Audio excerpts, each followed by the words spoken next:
All right, and to wrap up our week 2 material, I'm going to talk very briefly about calcareous, saline, and sodic soils. Okay, these are kind of special type soils that we honestly don't see very much of in Ohio or in the Midwest. Um, it's something that, if again you were taking this soil fertility class, say in the West, you might spend several weeks on this topic, but it's not particularly that germane to our situation, primarily because we get plenty of rain here. And so, nevertheless, it's good to kind of be aware of these scenarios and have a little bit of fluency in terms of what we're dealing with here. Okay, so we're going to start with calcareous soils, and these are simply soils that contain measurable quantities of calcium carbonate, the CaCO3. So what is calcium carbonate? It's lime. We just talked about it, right? So essentially, the soils that naturally contain lime. It's not lime that we've applied per se, but it's a lime that's kind of developed over the course of that soil formation. So calcareous soils commonly occur in semi-arid or arid regions where annual precip is less than 20 inches.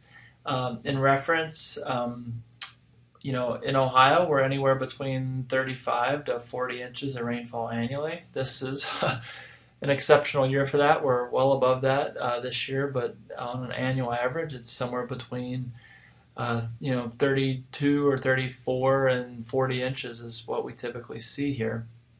And because of this calcium carbonate, the soil pH values are typically above 7.2. And so we don't often think about calcareous soils until we're in like the 7.4, 7.5, 7.8, 7.4, 7.5, 7.6, et cetera, et cetera. In that range, that's when we're like, ooh, when we start seeing pHs like that, we're saying either lime has been over-applied or these soils might be calcareous in nature, okay? And so as precipitation decreases, calcium carbonate, the existence of calcium carbonate in the soil generally increases, and this isn't particularly a bad thing. Like, there's a lot of soils that are very productive soils that have calcium carbonate, that they're calcareous soils. We just do not have very many of them in Ohio. Okay, very little acreage overall, to the point where we really don't think too much about this. We get into into Michigan. There is calcareous soil there from different soil forming processes. And then we start to see them pop up a little bit in Iowa, not really in Illinois, a little bit in Iowa. You get into Kansas, Nebraska, South Dakota, the plain states. That's when you really start dealing, and land managers there have to deal a lot more with calcareous soils. So they can be productive soils. Water. The problem usually isn't soil. The problem usually is the amount of water for limiting plant productivity. And so there is, the question: can we acidify these soils? The answer, of course, yes. You can always do that, but it's often difficult and expensive.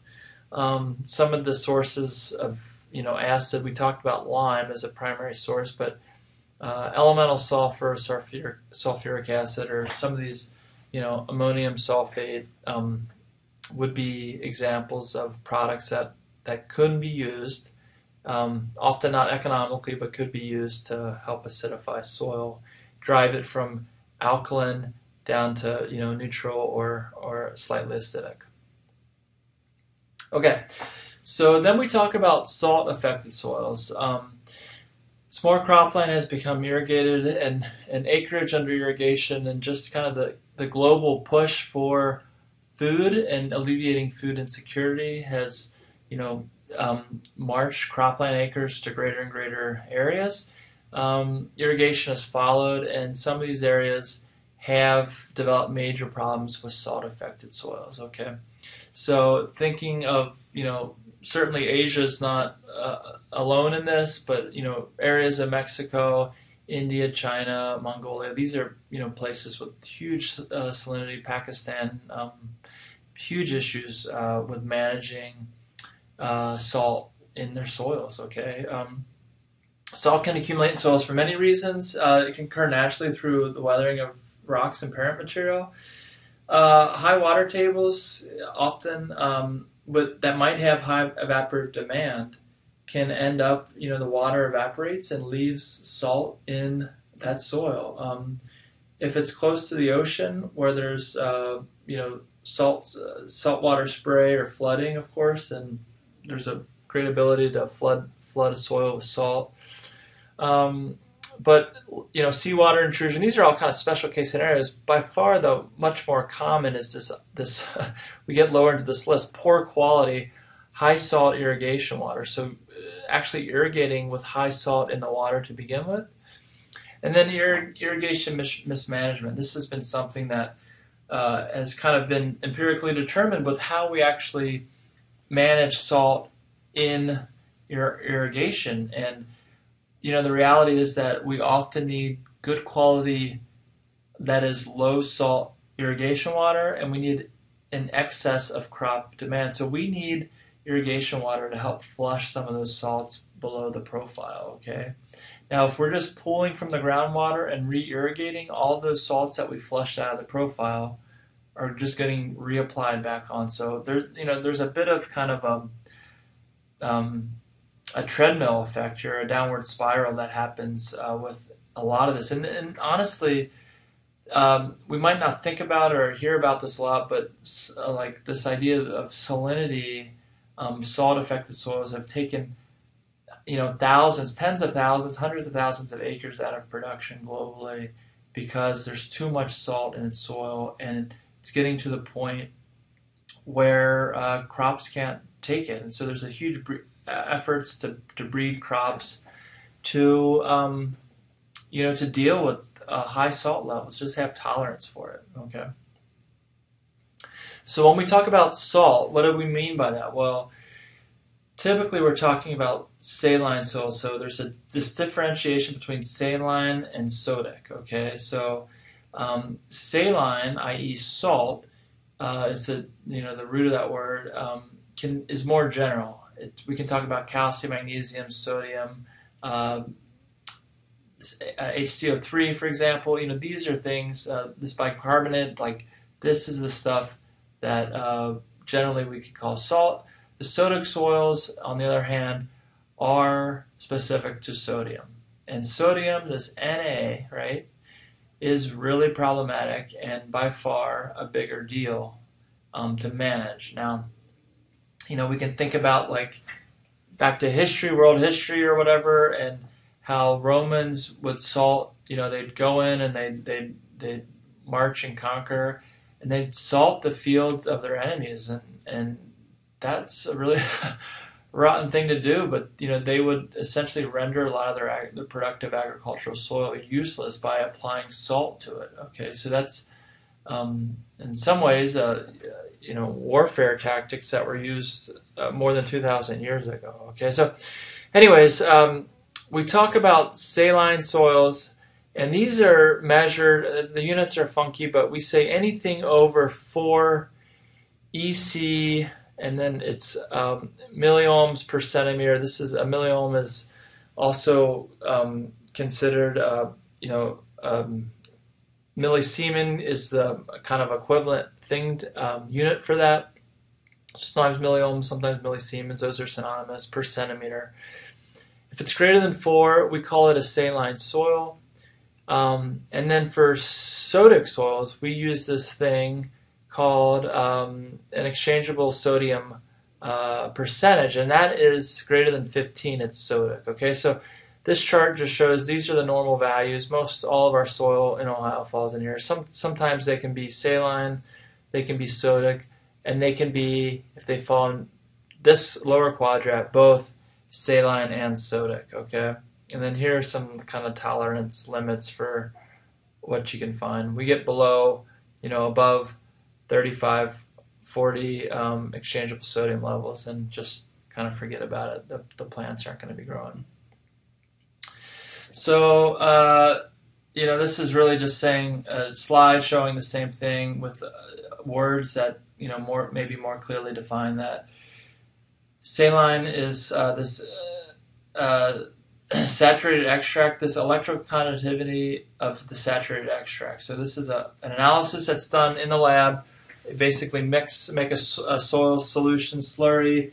They let it sit and they measure. They put a conductivity meter in, and it's again greater than 4 millisiemens or milliohms per centimeter.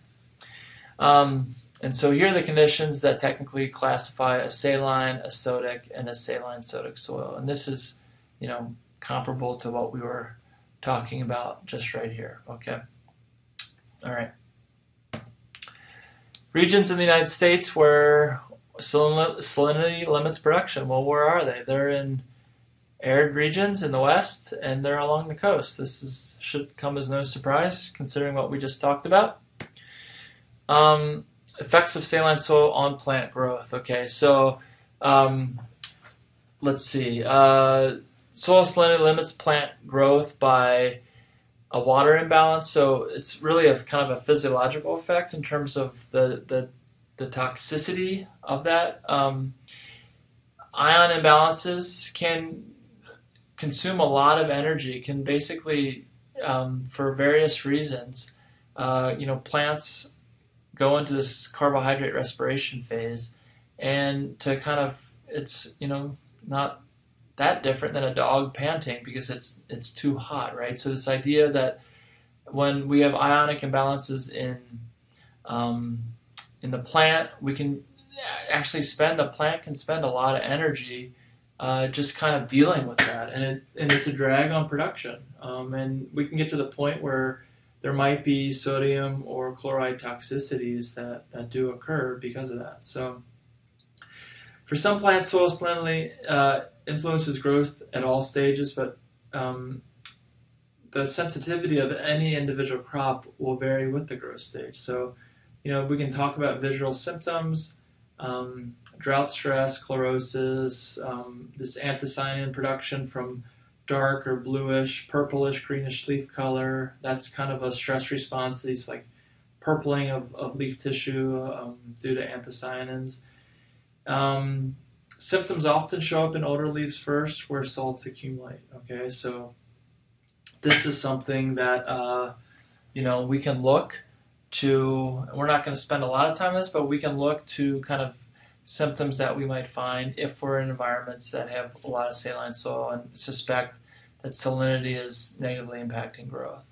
Okay, so reducing our salt from soil can be challenging, and again, there's if you take a soil management course in the West, they might spend a lot of time on this, and here you get one slide, right? But for saline soils, flushing soils with low salt irrigation water is the most cost-effective strategy. So you're basically simulating a high rainfall event to wash, flush, or leach those salts out of the soil. Okay. Now, when we talk about sodic soils, it's a different ballgame. High sodium often severely compromises structure. It tends to disperse clays, and that's partly due to this really large hydration radius that we kind of touched on in the first week, thinking about kind of ionic strength and absorption strength of different cations on the exchange site. So we said sodium is a really weak binder of those exchange sites, and part of that is because it's got this really large hydrated radius. And so when that happens, we know when we add sodium to soil, it's real bad because the structure essentially gets compromised. And imagine taking soil and blending it in a blender, and then you have this big, proverbial pudding where water is not percolating, air and gas is not exchanging. The macropore structure is essentially destroyed. Think of it as kind of a slurry, or it severely compromises soil structure and tilth, and that can be very, very problematic and essentially render a soil useless from an agricultural perspective. Okay, there is hope. Gypsum calcium sulfate is used very commonly at huge levels, like really, really high rates, 10, 15, 20 tons per acre. We're talking about like layering it on, not like a dusting, but actual like a half inch or more or an inch, and then incorporating that material. And that calcium in that can help displace some of that sodium off the exchange sites and help improve structure over time. But this is really, we're in the realm of soil remediation, remediating or reclaiming soils that have been severely degraded. And so nobody wants to get into this scenario. It's very expensive and only cost effective for certain applications. And so we know that we can quote unquote fix soils, but it requires a lot of money and a lot of time to kind of get them back to speed. And if we're much better off managing them to keep salts keep salt levels low, and especially keep sodium levels low. Okay, so that's all I really plan on saying about calcareous, saline, and sodic soils. If you have questions, we're more than happy to follow up on those. We can think about exploring this further in terms of additional topics or other feedback you might have. So with that, we're going to end week 2 lecture material, and thanks for joining.